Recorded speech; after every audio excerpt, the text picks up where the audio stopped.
자, 변수 얘기 좀 더 이어서 가보도록 할게요. 자, 동일한 이름으로 선언할 수 없다라고 하는 특징 일단 한 가지 또 봤고, 그리고 변수를 우리가 앞으로 많이 만들고 사용을 하게 될 텐데, 그 상황 속에서 명령규칙이라는 게 있어요. 이걸 우리는 지켜야 돼요. 명령규칙, 이름을 짓는 규칙이다 라고 생각하시면 되고, 이 규칙에는 무조건 지켜야 하는 규칙이 있는가 하면 실행에는 문제가 없지만 관리상 지켜야 되는 규칙이 있어요. 이렇게 두 가지로 나뉘는데, 무조건 지켜야 하는 규칙, 얘는 되게 간단합니다. 숫자로 시작할 수 없다. 이거는 안 지키면 에러예요. 그래서 무조건 지키셔야 되는, 숫자로 시작할 수 없다. 이게 무슨 소리냐면은, 변수를 우리가 만들어낼 때 인치 x처럼 우리가 변수를 만들 때 1x는 5 이런 식으로 변수를 만들지 못한다라는 거예요. 이거 애초에 에러입니다. 안 돼요. 그냥 안 되는 거고, 숫자로 시작할 수 없기 때문에 숫자로만 이루어질 수도 없어요. 이건 당연한 얘기겠죠. 숫자로만 이루어지려면 숫자로 시작을 해야 되는 거니까 둘이 같은 얘기입니다. 거의. 이런 식으로 변수 이름 지을 수 없다라고 하는 걸 의미하고요. 이거는 아예 안 되는 거. 이게 무조건 지켜야 하는 규칙.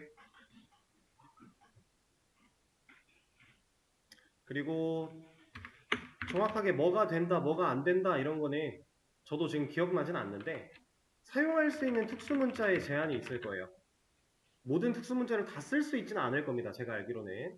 근데 이거를 저도 제대로 기억하지 못하고 있는 이유가 뭐냐? 변수 이름 만들 때 특수문자 쓰는 거 언더바 말고 없다고 생각하시면 돼요. 이거는 뭐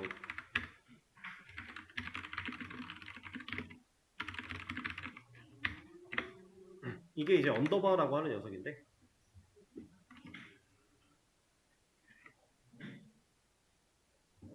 지금 들어오신 분이 이찬선님, 장현선님, 김진님 이렇게 세 분 중에 두 분 오신 거죠.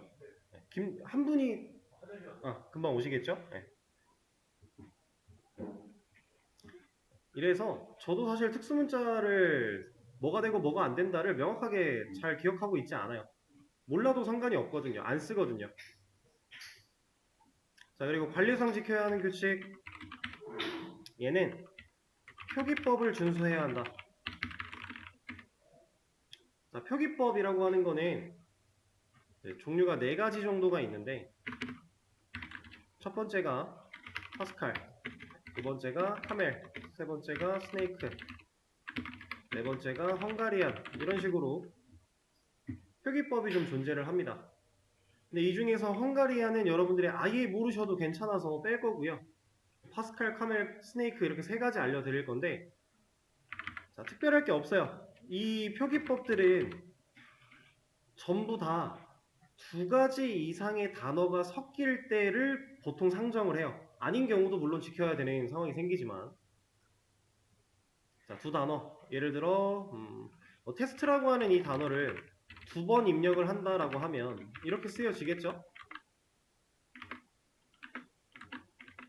자, 테스트 이게 이렇게 쓰여 있으면 잘 읽히나요? 잘 안 읽히죠? 그래서 우리는 표기법을 준수하는 거예요. 그 중에 첫 번째 파스칼 표기는 단어의 첫 글자들을 무조건 대문자로 가져가는 게 파스칼 표기입니다. 2단어가 묶이지 않더라도 얘는 첫 글자를 대문자로 가져가요. 그래서 우리가 지금 프로젝트 만들고 클래스 만들고 메인 메서드 만들 때 클래스 만드는 시점에 첫 글자 대문자로 쓰셔야 돼요 라고 했죠. 그게 관례상 클래스 이름은 파스칼 표기를 준수해야 된다라고 약속이 되어 있기 때문에 그렇게 되어 있던 겁니다. 그래서 클래스는 파스칼 표기를 사용해서 첫 글자부터 대문자, 그 다음 두 번째로 오는 단어의 첫 글자도 역시 대문자, 여러 개가 오면 계속 첫 글자들은 다 대문자예요. 이게 파스칼 표기를 의미하고요. 카멜이라고 하는 녀석은 파스칼이랑 상당히 유사한데 처음 시작하는 녀석은 소문자로 시작을 하되 두 번째로 오는 단어의 첫 글자부터는 대문자로 들어가요. 이런 식으로. 이게 카멜 표기입니다. 그리고 스네이크 표기, 얘는 각 단어의 연결부를 언더바로 엮어요. 그리고 대문자를 사용하지 않습니다. 이게 스네이크 표기예요.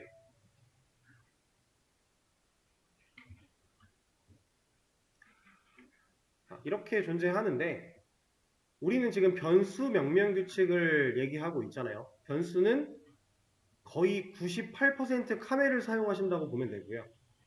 나머지 2%를 스네이크를 쓴다라고 생각하시면 돼요. 근데 요즘에는 그 2%마저도 잘 안 쓰기는 해요.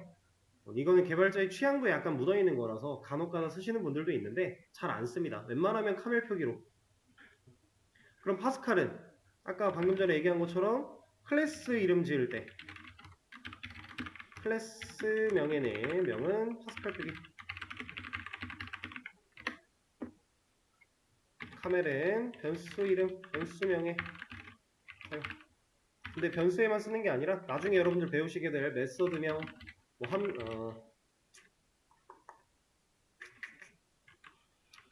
그냥 메서드명 지을 때도 사용을 해야 됩니다. 스네이크 표기는 변수명에 사용을 하는 경우가 있긴 한데 보통 데이터베이스 관련한 녀석들한테 써요. 데이터베이스 관련이 아니라면 잘 스네이크를 거의 안 쓴다라고 보시면 되고 요즘에는 이것마저도 데이터베이스 관련이어도 요즘에는 잘 안 한다라고 생각하시면 됩니다. 그래서 주로 사용하는 거는 파스칼과 카멜이라고 보시면 되고요. 그래서 우리는 앞으로 변수는 무조건 카멜 사용할 거예요. 수업에서. 카멜 표기. 자, 이 표기법 준수해야 되는 거 관례상 지켜야 되는 규칙이고요. 관례상이기 때문에 이걸 안 지킨다고 해서 변수가 안 만들어지거나 변수를 사용하지 못하거나 이러지는 않아요. 하지만 이렇게 약속을 해놓고 수많은 개발자들이 암묵적인 규칙을 따라서 개발을 하는 이유는 명백히 존재해요. 그건 여러분들이 객체를 배우고 나면 조금 더 이해를 하실 수 있게 됩니다. 그 다음 관례. 사용 목적에 맞는 이름을 지어야 한다.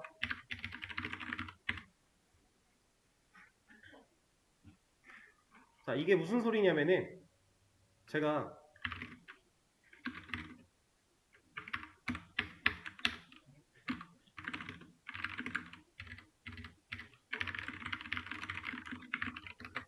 여러분들한테 이걸 맞춰보라 그러면 맞출 수 있으세요?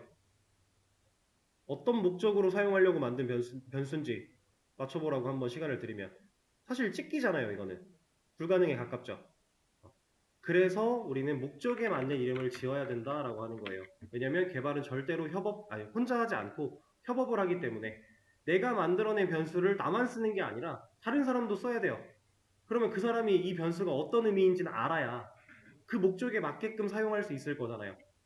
그래서 제가 만약에 이 x라는 녀석을 이렇게 이름을 지으면 이제 어떤 목적으로 쓰려고 만든 변수인지 느낌이 좀 오죠. 무슨 목적이겠어요? 나이. 그런 거예요. 그래서 우리가 사용하고자 하는 목적에 맞는 이름을 최대한 지어야 한다. 그 이름이 목적을 설명하기에 너무 길어지는 한이 있더라도 그걸 조금 압축을 시키더라도 알려줘야 돼요. 다른 개발자들한테. 이렇게 명명규칙 관례상 지켜줘야 한다. 사실 뭐 A, B, C, X, Y, Z 이런 식으로 변수 만들면 지금 타이핑하는 이 코드를 적어내려가는 이 시점에는 나한텐 좀 더 편해요. 나는 목적을 아니까. 근데 이걸 보고 다른 사람들은 모른다는 거죠.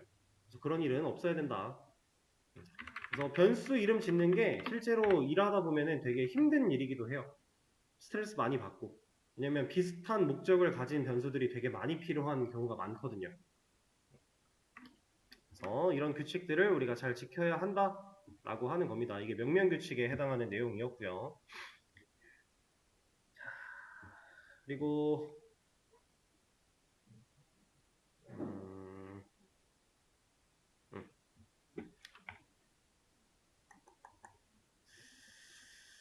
변수에서 지금 단계에서 여러분들이 알면 좋을 만한 또 내용이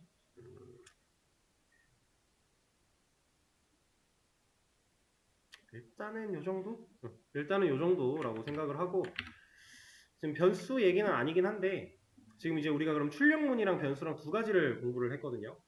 그래서 이 둘과 연결지어서 혹은 그거 말고도 여러분들한테 말씀드려야 될 게 있기 때문에 그걸 좀 말씀을 드려볼게요. 자, 일단은 우리가 코드를 적는 와중에 제가 따로 말씀드리지 않았는데 아까 처음에 이거 테스트 해볼 때 이거 지워져 가지고 실행 안 되시는 분이 있었어요. 세미콜론. 이거 이제 세미콜론이라고 얘기를 합니다. 얘는 자바에서 마침표 역할을 수행해요.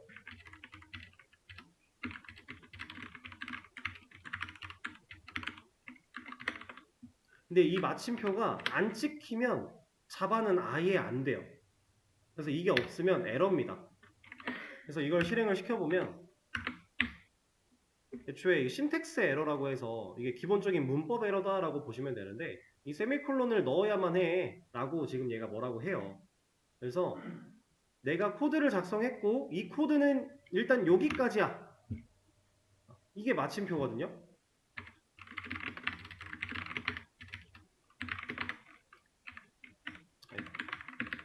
제가 출력문 4개를 썼어요. 그러면 각각의 출력문이죠. 출력문 4개. 근데 이 세미콜론이 없어져 버리면 자바는 얘를 하나로 봐요. 그래서 이런 문법은 없어 라고 뭐라고 하는 거예요. 내가 이 마침표를 찍지 않으면 이 코드 한 줄이 안 끝나는 겁니다.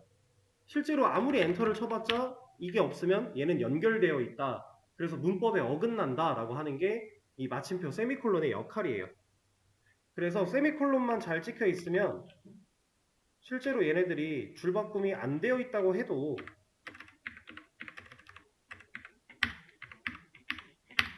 이렇게 한 줄로 입력이 되어 있다고 해도 코드를 실행하면 결과는 동일하게 나와요. 마침표가 찍혔으니까. 근데 이렇게 쓰면 당연히 코드 읽기가 힘들겠죠. 그래서 우리는 들여쓰기와 줄바꿈을 적절하게 잘 활용을 해야 되는데 자, 이 들여쓰기 중요하다고 말씀드렸어요. 근데 이거 왜 중요할까요?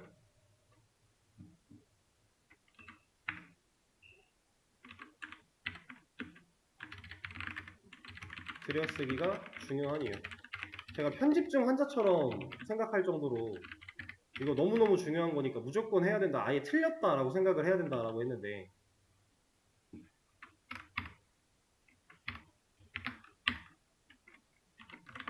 그 이유. 제가 좀 전에 변수 이름 지을 때 목적에 맞는 이름을 지어야 된다라 그랬죠. 그 이유가 협업 때문이에요. 나 말고도 내 코드를 봐야 되는 사람들이 많으니까. 그 말인즉슨 내 코드, 내가 작성한 코드가 가독성이 좋아야 돼요. 가독성이라는 건 잘 읽히게끔 적는 거겠죠. 적는 능력이에요. 가독성이 좋아야 남들이 내 코드를 쳐다보고 분석하는 게 빠르고요. 그 분석에 문제가 없어야 나한테 질문하러 안 와요. 이 코드 왜 이렇게 썼어요? 라고 물어보러 오면 걔는 물어보러 오면 시간만큼 손해고요. 나는 그거 대답해주는 만큼 4시간 손해예요. 그럼 서로한테 안 좋잖아요. 그래서 우리는 코드를 작성할 때 가독성이라고 하는 부분에 되게 큰 신경을 써야 됩니다. 그 첫 번째가 들여쓰기예요. 그리고 줄바꿈. 적절하게 줄이 바뀌어 있어야 코드를 읽는데 문제가 없어요. 당연히 이만큼의 칸을 더 안 쓰면 컴퓨터 입장에서 메모리적으로는 이득을 보긴 봐요. 근데 컴퓨터가 요만큼 공백을 덜 써서 보는 이득보다 사람이 이걸 분석을 늦게 해서 손해보는 게 더 커요. 그래서 우리는 줄바꿈과 들여쓰기 정말 신경 써서 처리를 해야 되고요. 웬만하면 마침표 하나 찍어야 되는 코드 한 줄이면 무조건 다음은 줄 바꾸는 거예요. 이어서 쓰는 경우는 거의 없다고 보시면 돼요. 이렇게 가독성이 좋아야 되는 이유와 세미콜론의 역할 좀 말씀을 드렸고, 그리고 아까 출력문 할 때 이런 걸 말씀을 안 드려서 좀 볼 건데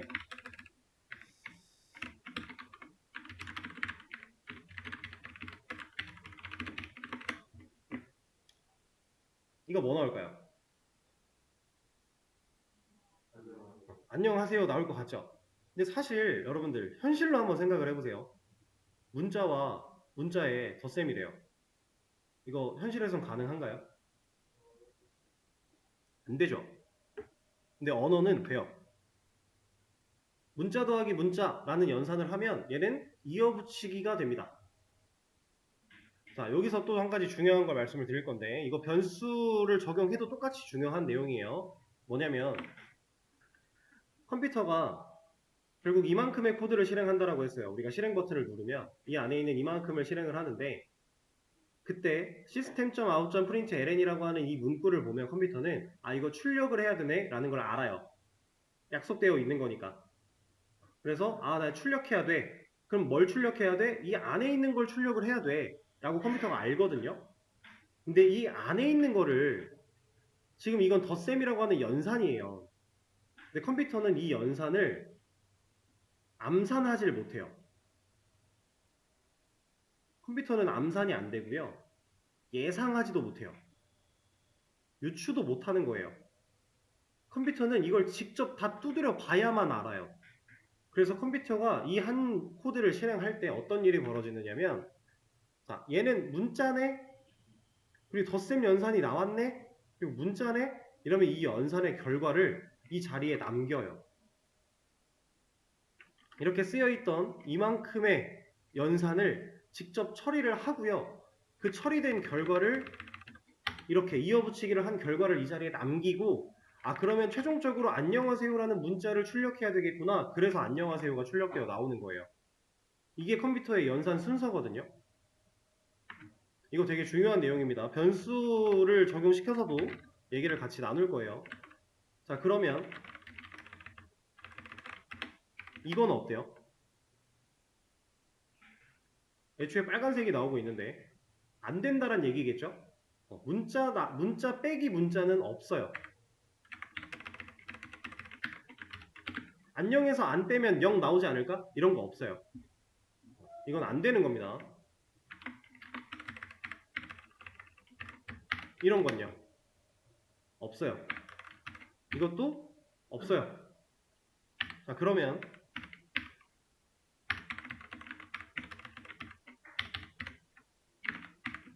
이건 어떨까요? 지금 문자 더하기 숫자로 바뀌었어요, 이제.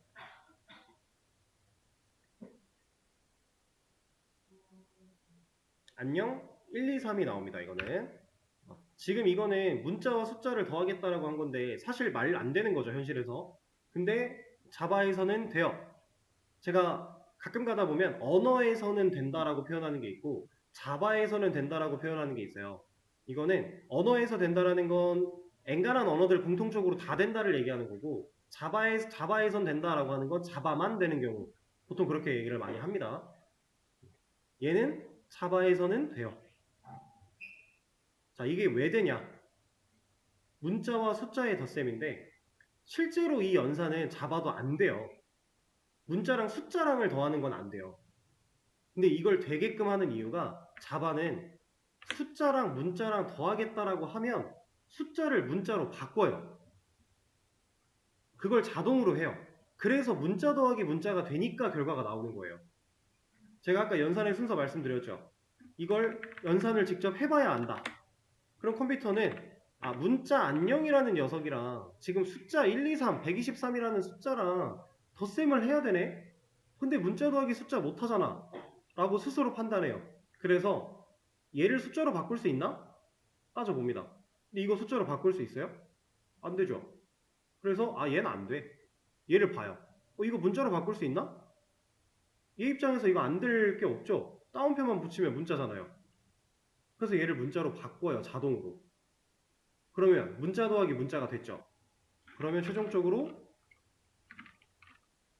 얘는 이 자리에 이 결과를 남겨요. 그러니까 안녕 1, 2, 3이 나오는 거예요. 이걸 가지고 이제 나중에 배우시게 될 오토캐스팅, 자동형 변환이라는 개념으로 이제 자바가 처리를 하는 건데 이런 게 가능합니다. 자, 그러면 이거는 어떨까요? 이건 1, 2, 3, 1, 2, 3이 나오기는 하는데 보면은 얘도 숫자로 바뀔 수 있죠. 쌍따옴표만 사라지면 숫자가 될 수 있는 애잖아요, 이거. 그쵸? 근데 자바는 얘를 숫자로 바꾸지 않고요. 얘를 무조건 문자로 바꿔요. 문자 더하기 숫자, 숫자 더하기 문자 순서가 중요한 게 아닙니다. 이렇게 돼도요. 얘는 1, 2, 3이라고 하는 숫자를 문자로 바꿔서 4, 5, 6이라는 문자랑 덧셈을 해요. 왜냐하면 자바 입장에서는 이렇게 생각을 하는 거예요. 숫자가 문자가 되는 건 안 될 리가 없어. 왜? 따옴표만 붙이면 돼. 근데 문자는 숫자가 될 수도 있고 안 될 수도 있어. 그럼 위험한 상황이 생길 수 있는 거죠. 그래서 이걸 안 해요, 스스로는. 자동으로는 하지 않는다는 얘기예요. 그래서 나중에 우리가 수동으로는 해줄 수가 있는데 그건 나중에 얘기를 하도록 하고, 그래서 문자 더하기 문자, 문자 더하기 숫자 이런 연산이 가능하다. 자, 그러면 지금 배웠던 이런 개념들을 좀 활용해서 여러분들이 이제 다양한 예상을 좀 해보실 겁니다. 자, 이거 뭐 나올까요? 실행하면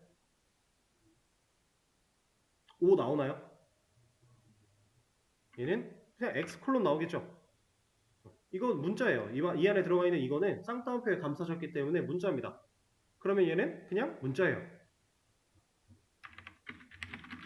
자, 이거 뭐 나올까요?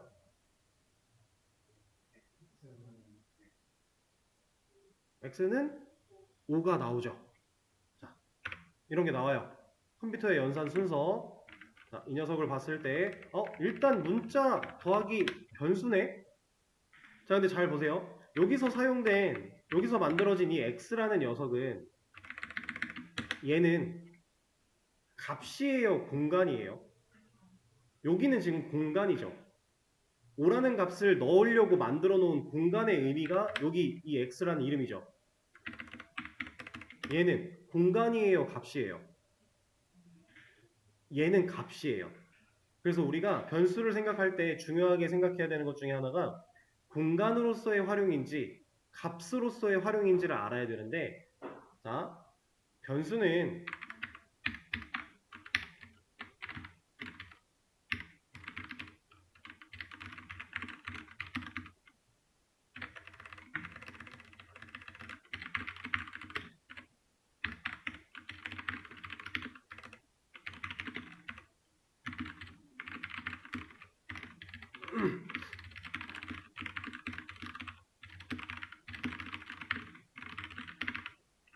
이렇게 얘기를 할 수 있어요.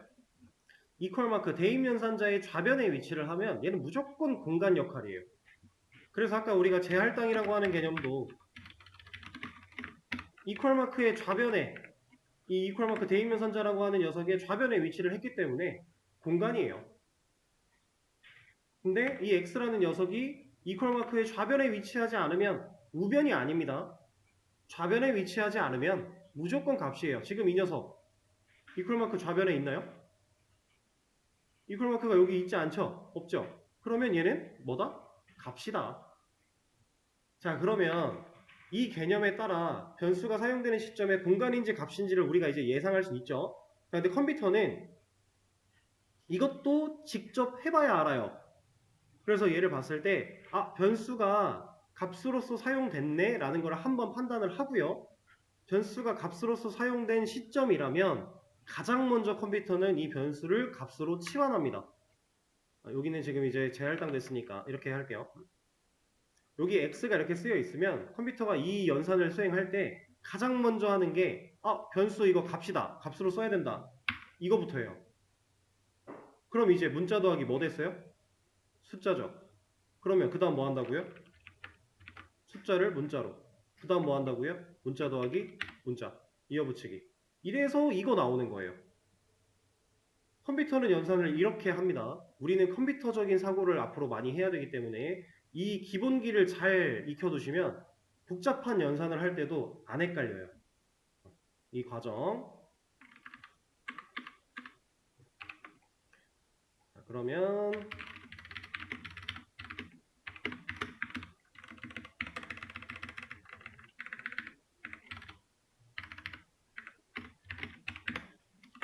이거는 뭐 나올까요? 8? 자, 8이 잘 나오면 잘 나왔어요. 그 말인즉슨 숫자 더하기 숫자는 진짜 덧셈 연산을 한다겠죠? 문자나 이런 게 껴있지 않기 때문에 이어붙이기가 아니라 숫자끼리는 연산을 한다. 근데 얘네가 왜 숫자끼리예요? 컴퓨터는 얘를 치환부터 할 거니까. 그럼 결국 숫자 더하기 숫자니까 이 연산의 결과 8을 남겨야 되고 이렇게 남은 8을 출력하는 거니까. 이렇게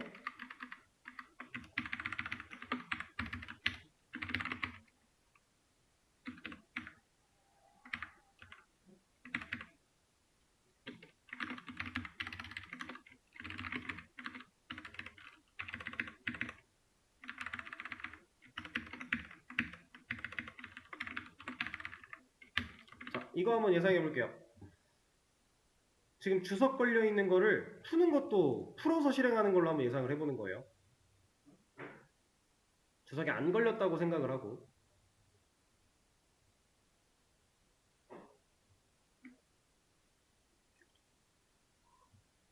이거의 결과는 5 나오겠죠. x는 5니까 그죠? 그럼 일단 얘부터 볼게요. 얘는 여기 5입니까? 5죠. y가 새로 생겨난 거지 x를 바꾸지 않았어요. 낚이시면 안 돼요. 자, 그리고 여기는 안 돼요. 이건 안 됩니다. 왜냐면 코드가 위에서 아래로 내려간다 그랬죠. 여기서 사용하려고 하는 이 y는 만들어진 적이 있어요? 아직 없어요. 이 코드, 9번째 라인인 이 코드를 지나야만 y라는 변수가 선언되는 거예요.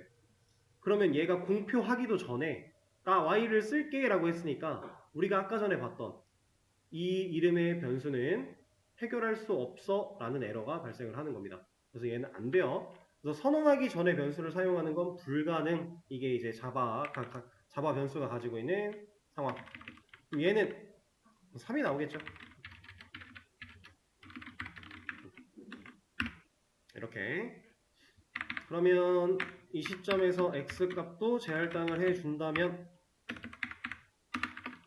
여기는 6으로 바뀌겠죠? 여기도 바뀌나요? 여기는 안 바뀌죠? 재할당을 받기 전에 출력을 하는 거니까 값이 변하기 전에 들고 있던 값대로 출력을 하는 거니까 문제가 없어요. 자, 이렇게 변수의 기본적인 활용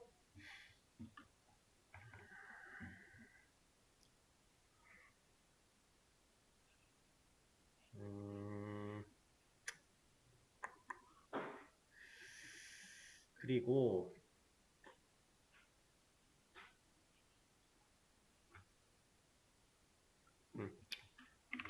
제가 아까 전에 자바에서는 변수 데이터 타입이 상당히 중요하다라고 말씀을 드렸고 변수를 생성하고 선언하고 초기화하고 사용하는 이런 과정에서 타입을 되게 깐깐하게 봐야 된다라고 했는데 자바 데이터 타입이라고 여러분들은 꼭 한번은 검색을 해 보셔야 돼요.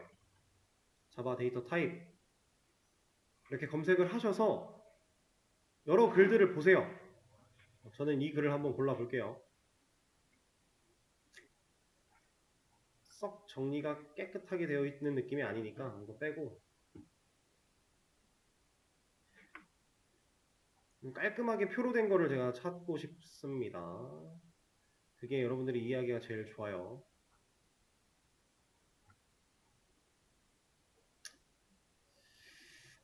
깔끔하진 않은데 이걸로 그냥 봅시다. 너무 큰가? 자, 자바 데이터 타입 이렇게 검색을 하면 글들이 되게 많이 나올 텐데 그냥 이런 식으로 되어 있는 표를 여러분들이 하나 찾으시면 돼요. 어차피 써있는 내용들은 다 도찐 개찐이에요. 자, 자바에는 기본 자료형 타입 8가지가 존재해요. 기본 자료형 8개.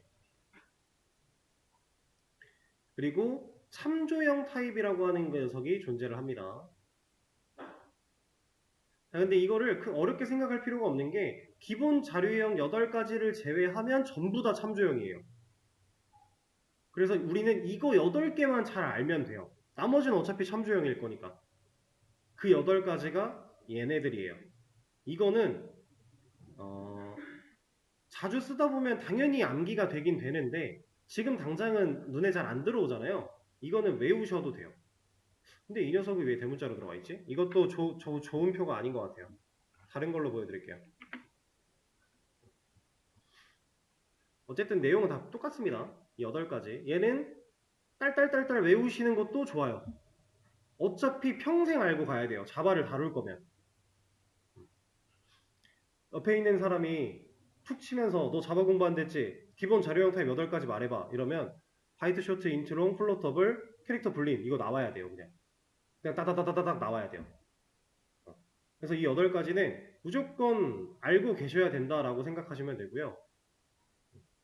뭐가 있는지 당연히 8가지 다 아셔야 되고 그 중에서 우리가 주로 이제 코드를 작성할 때 많이 사용하는 거 그거는 int라는 녀석. 이건 좀 전에 우리가 썼죠 계속. 이거 그 다음에 더블이라고 하는 녀석은 간혹 가다가 좀 써요. 그리고 불림 이 녀석은 꽤나 많이 써요. 이거 3가지 말고는 나머지는 잘 안 쓰지만 이거 꼭 알아두셔야 돼요. 자, 그리고 여기 옆에 보면 할당되는 메모리 크기라고 나와 있는데 얘는 사실 몰라도 되긴 해요. 자바만 하실 거면. 크게 중요하진 않아요. 뭐 알면 자바라는 이 언어가 가지고 있는 그 뿌리 근원을 이해하는 데는 도움이 되긴 되는데 아직은 괜찮습니다. 몰라도 괜찮아요. 나중에 공부하셔도 돼요. 근데 얘는 알아두면 좋아요. 아니 얘는 알아야 돼요. 기본값은. 타입 8가지 그리고 그 각 타입들이 가지고 있는 기본값 알아야 되고요. 그 다음에 이 표현 범위 얘도 뭐 몰라도 괜찮아요. 딱 이거 하나만 아시면 돼요. 나머지는 괜찮습니다. 그냥 이거 하나 정도? 이거 트루폴스라고 하는 녀석이랑 조금 더 보자면 요거 정도? 근데 이거 그냥 대략 마이너스 21억부터 플러스 21억 정도 되는 녀석이에요. 범위가. 그게 인트거든요. 그나마 얘를 조금 알면 좋다라고 하는 게 int라는 타입을 썼을 때 내가 실제로 int 타입으로 다룰 수 있는 숫자의 범위가 마이너스 21억부터 플러스 21억이라는 거예요. 대략적으로. 그 범위를 벗어나면 int라는 변수에 저장을 못해요.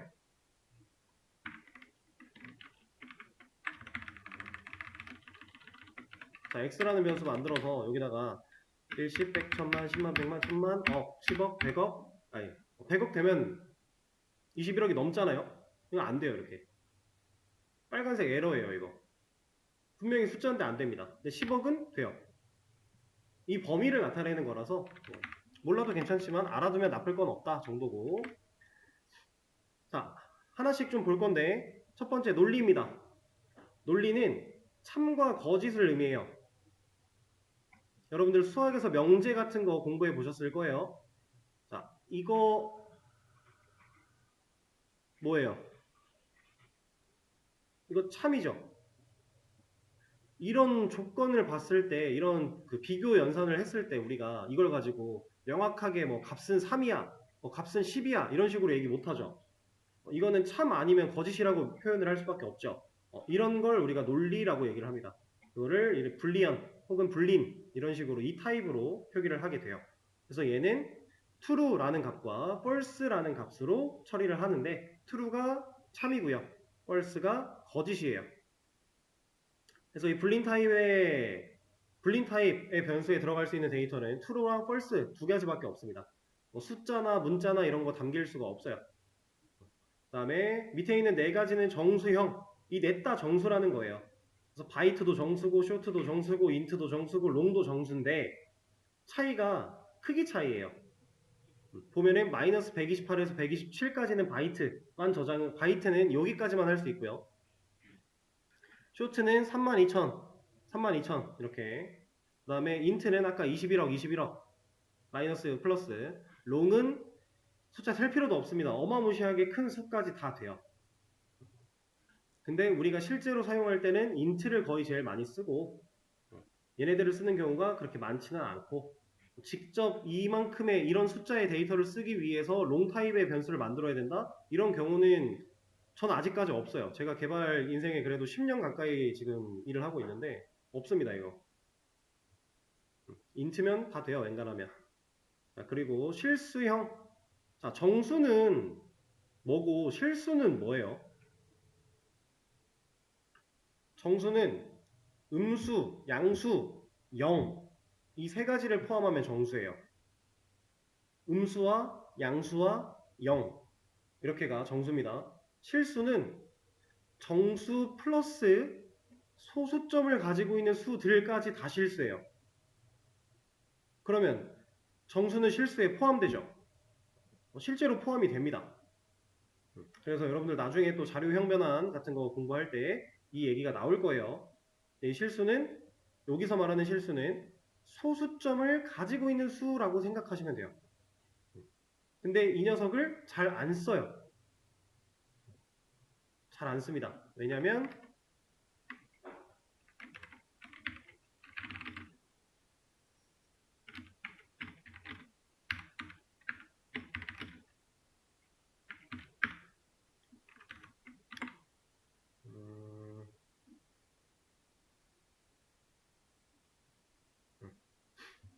자, 1.1 더하기 0.2를 하면 우리가 봤을 땐 1.32 맞죠?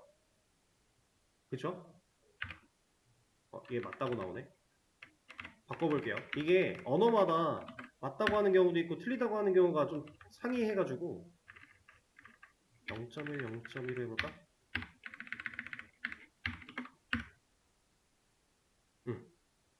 0.1 더하기 0.2를 했는데 0.3이 아니래요.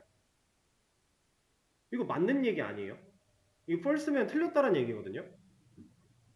근데 이거 지금 틀렸대요. 우리 눈에 맞아 보이는데. 이게 왜 그러냐면 컴퓨터는 이 0.1이라고 하는 이 숫자를 실제로 메모리에다가 저장을 할 때 정확하게 0.1로 저장을 못해요.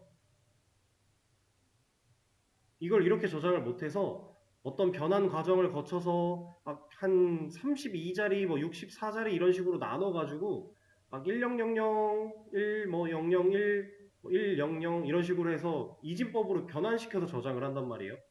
근데 그때 이 소수가 정확하게 저장이 안 돼요. 끝이 애매하게 이어지는 경우가 생겨요. 그러면 얘는 자릿수가 한정되어 있기 때문에 얘를 끊어요. 그러면 이 뒤에 이어지는 만큼 오차가 생기겠죠. 이 오차 때문에 이거 틀리다라고 하는 거예요. 그래서 왜 실수를 왜 많이 안 쓰냐? 연산 결과가 정확하지 않으니까.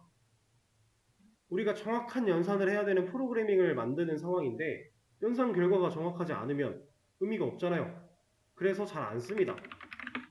그나마 조금이라도 실수를 무조건 써야 돼. 어쩔 수 없이 써야 돼. 근데 연산 결과를 조금이라도 정확도를 높이고 싶어 라고 하면 쓰는 게 더블이에요. 플롯은 진짜 특수한 상황 빼고 잘 안 써요. 이 더블을 사용을 합니다. 쓴다고 치면. 그래서 이런 실수형 데이터 타입. 그다음 문자형. 자, 캐릭터라고 보통 읽으면 되는데 char 캐릭터라고 읽습니다. 이 캐릭터는 우리가 지금까지 사용하던 쌍따옴표 안에 가두던 이 문자가 아니에요. 이거는 문자열이라고 표현을 합니다. 지금까지는 제가 그냥 문자 이런 식으로 얘기를 드렸는데 사실상 우리가 사용하던 이런 녀석은 문자가 아니라 문자열이에요. 그리고 지금 여러분들이 보신 이 캐릭터라고 하는 자료형 타입은 진짜 순수한 문자를 의미하는 겁니다. 그래서 여기에 적혀 있는 걸 보면 뭐 유니코드라고 되어 있고 기본값이 이거라고 되어 있는데 데이터의 표현 범위는 또 숫자로 나오고 있어요. 이게 왜 이런 거냐면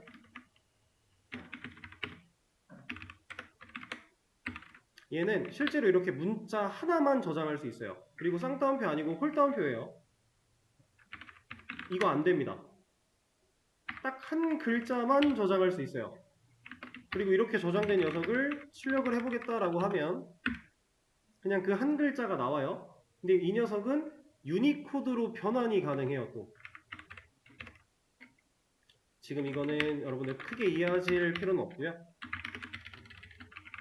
그냥 보여드리기 위해서 하나 해보는 거니까. 아마 이렇게 해도 특별한 결과가 나오지는 않는데 지금 이게 이 유니코드 이 기본값이 찍혀 나온 거예요. 근데 여러분들 이것도 걱정하실 필요가 없는 게 이거 실제로 활용을 잘 안 합니다. 우리가 지금까지 사용하던 쌍따옴표로 감싸는 문자들은요, 이런 안녕 이런 식으로 쓰는 이런 문자 열들은 기본 자료형 8가지가 아니라 스트링이라고 하는 타입을 활용해서 저장할 수 있어요.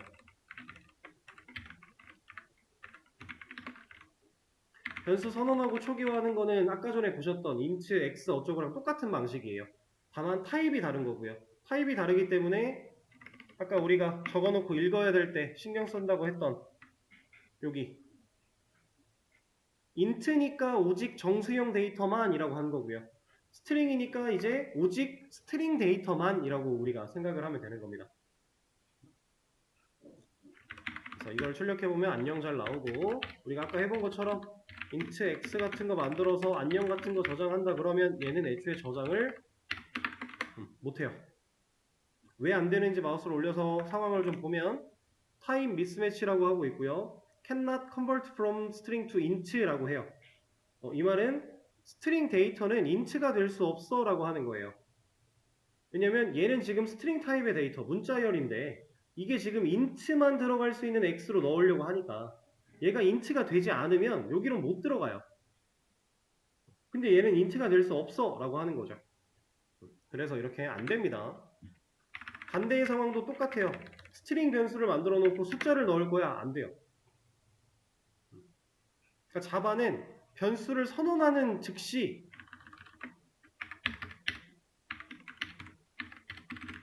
변수 선언에 명시된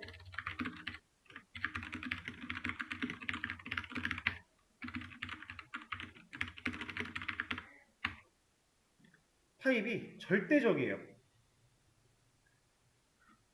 절대로 어길 수가 없습니다. 내가 스트링 타입으로 A라는 변수를 만들어 놓으면 그 A는 다시 태어나기 전까지는 스트링 타입의 데이터밖에 못 들어가요. int 타입의 x를 만들어 놓으면 다시 태어나기까지 x는 int 정수 데이터밖에 못 들어가요.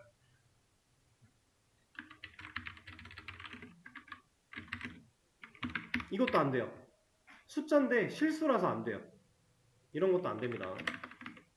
그래서 이 자료형, 기본 자료형 8가지, 이거는 여러분들이 꼭 오늘 수업 끝나고 집에 가시면 복습하면서 공부하셔야 되고요.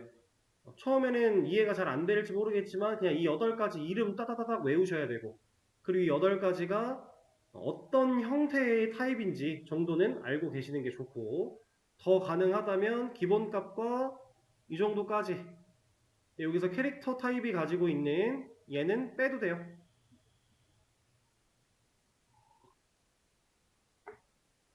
얘는 없어도 되고, 지금 체크해드린 이 빨간색 라인들은 여러분들이 꼭 공부가 되셔야 됩니다.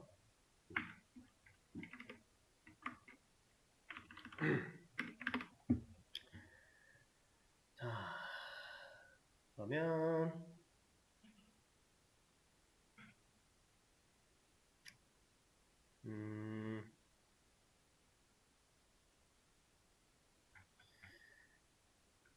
일단 이 정도로 하고요.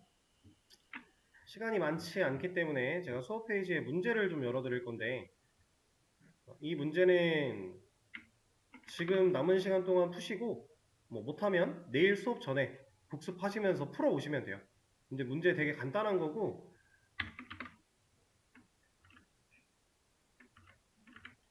어떻게 문제를 이해하고 푸셔야 되는지 간단하게 설명을 좀 드려보겠습니다.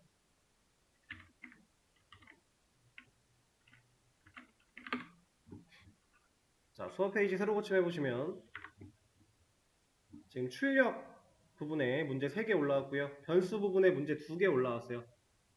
자, 저는 설명만 드릴 거니까 그냥 하나 열어볼게요. 첫 번째 문제.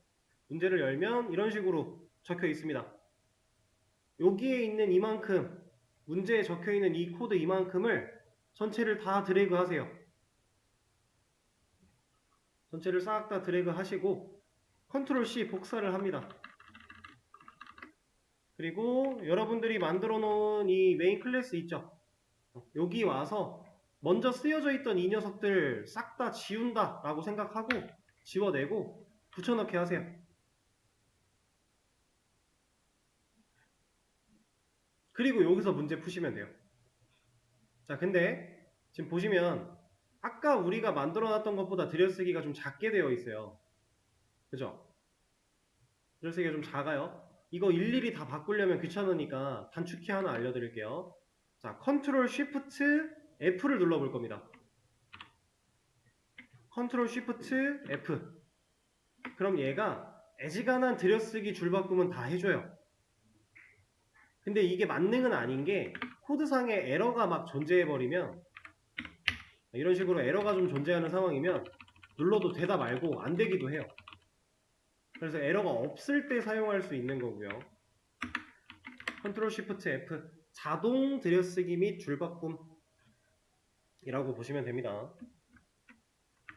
그래서 여기서 이제 이 문제를 그냥 푸시면 돼요. 문제를 읽었으면 이거에 해당하는 결과를 여러분들이 생각해서 풀어보고 자 근데 풀었어요. 다음 문제를 풀 건데 내가 강사가 뭐 설명해 주기도 전에 뭐 정답 확인하기도 전에 다음 문제를 넘어가면 내가 직접 문제 어떻게 풀었나 기억 안 나잖아요. 이걸 만약에 기록을 남기고 싶어요. 이렇게 문제 푼 거를 기록을 남겨놓고 다른 문제를 풀고 싶어요. 그러면 내가 지금 문제를 풀겠다고 가져온 이만큼 있죠. 그리고 내가 풀겠다고 써놓은 코드까지 전부 다 드래그해서 컨트롤 슬래시 누르세요.